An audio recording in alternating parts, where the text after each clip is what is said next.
Well, it's back to Andy Bannister and Soulless CPC, where they hide in their religious safe space and preach to the already converted because they've really got nothing worth saying to anyone with a brain in their head. This time, he considers the question, what if you have doubts about Christianity? And then he glosses over the whole thing and tells you to stop thinking so hard. What else is new? So let's get started. What should I do if I have doubts? If you've got doubts about anything, your religious beliefs included, you should stop and examine your beliefs to see if they're actually so. Because if you have questions about the things you believe, and this goes beyond religion to absolutely anything that you entertain in your head, that means that you recognize on some level that you may not believe the right thing. It's time to stop and see if your beliefs match demonstrable reality. Do you know everybody has doubts? Christians have doubts, agnostics have doubts, in fact even atheists have doubts. I have occasionally met atheist friends who admit to lying awake in the middle of the night wondering what if this God thing actually has more going for it than perhaps they've granted. The only atheists I've run into who do that are relatively new atheists who are still trying to get over their indoctrination. But once you've been doing this for a while, and as I've said before, once you've actually examined your beliefs, or lack thereof, and care whether what you accept is actually true or not, that largely goes away. I haven't wondered if there's a God out there for decades. I mean, I'm open to having one proven to me, but I sure don't lay awake at night worrying about it.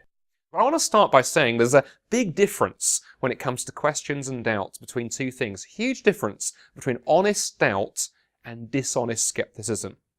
Big difference between honest doubt and dishonest skepticism.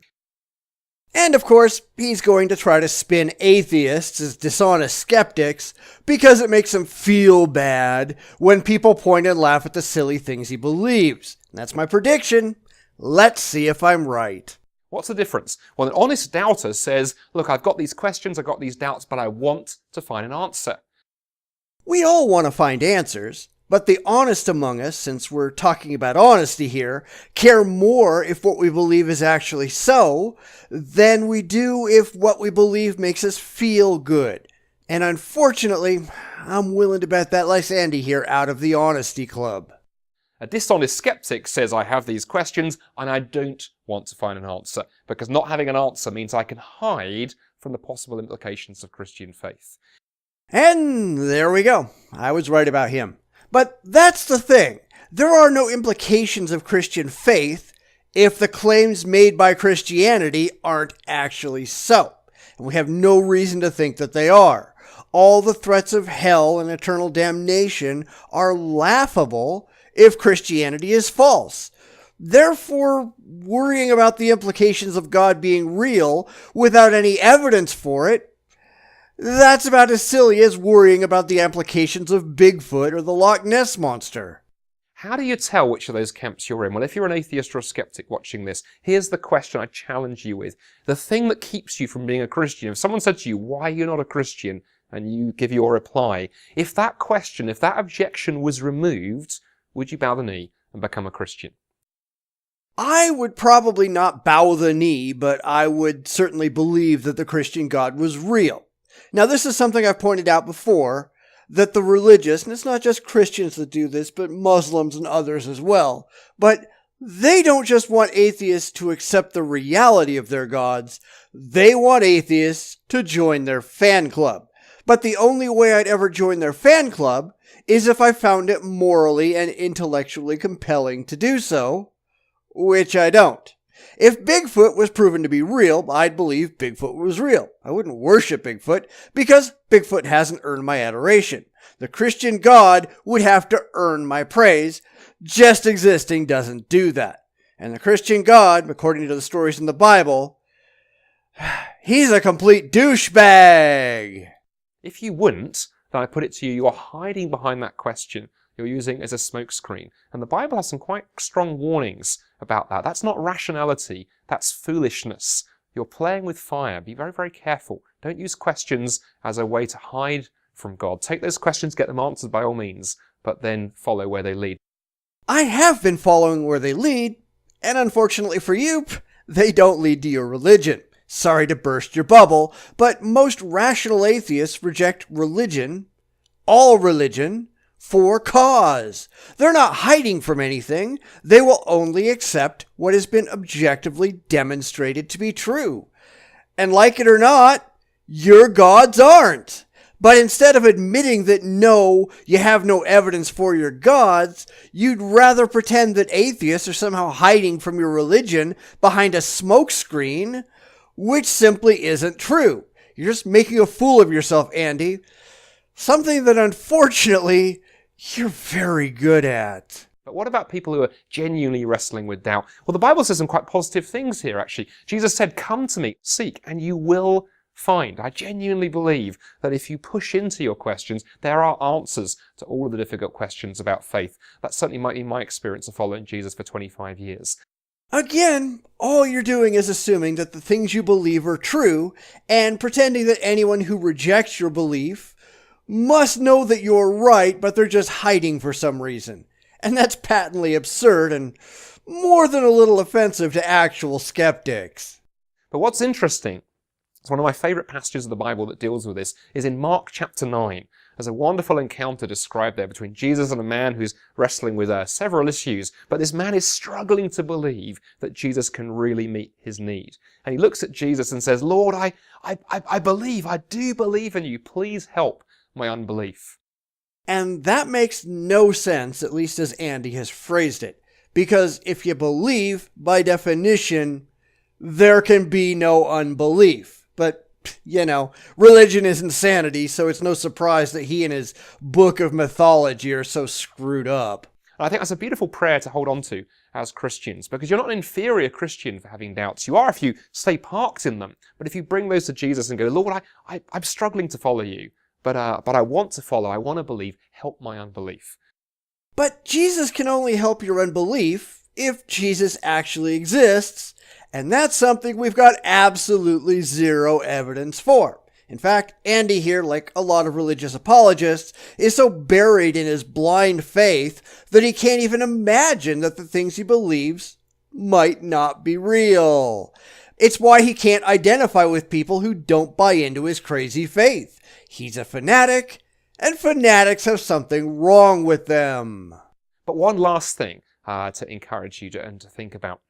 At the end of the day, the Bible says the most important thing is not the strength of our faith, but who that faith is in. But why would we have faith in someone for whom there's no evidence whatsoever? And of course, Andy seems to think that atheists care what it says in the Bible, which we don't, because it hasn't been proven to be worthwhile or true. Reading us passages from your silly book of multiple choice doesn't impress us any more than a Muslim reading passages from the Quran would impress you. Why can't you get that through your head?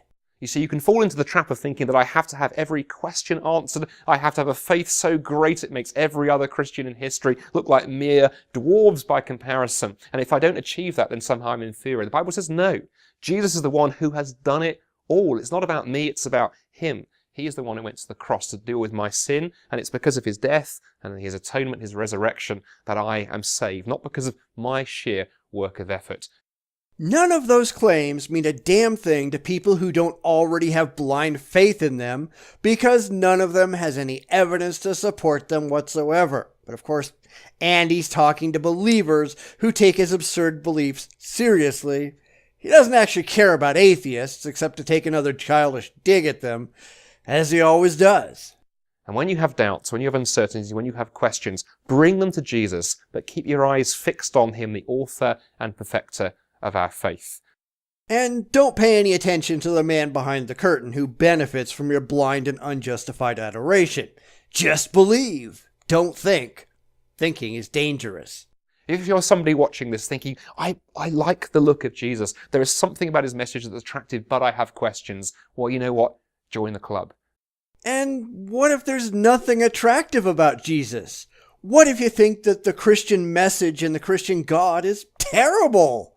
Oh, right, those people have to move along because Andy and his ilk never have any actual answers to their actual questions. They've got no objective evidence to support the crazy things they believe. They just have an agenda to convert the unthinking world to their irrational beliefs. Yeah, I think I'll pass, thanks.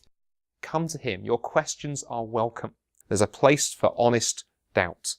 Dishonest skepticism, though, is a dangerous thing indeed. And I challenge you, if you are in that camp, leave it behind and take a fresh look at Jesus with honest eyes. Lord, I believe. Help my unbelief. I have. That's the thing. I think most rational atheists have, and we simply do not like what we see. And of course, we're not going to believe anything without objectively verifiable evidence, and we're certainly not going to bow down to anything without good reason. And the religious have absolutely nothing to appeal to us. They just don't.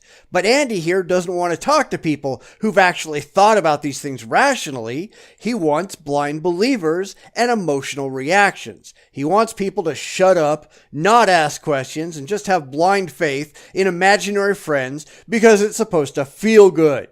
Of course, he wants to attack atheists, often by trotting out a straw man and refusing to actually engage with anyone that doesn't hold his silly beliefs. But what can you expect? This is Andy Bannister we're talking about here.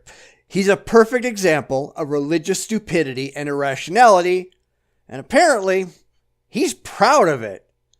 Sad, isn't it? Everything changes.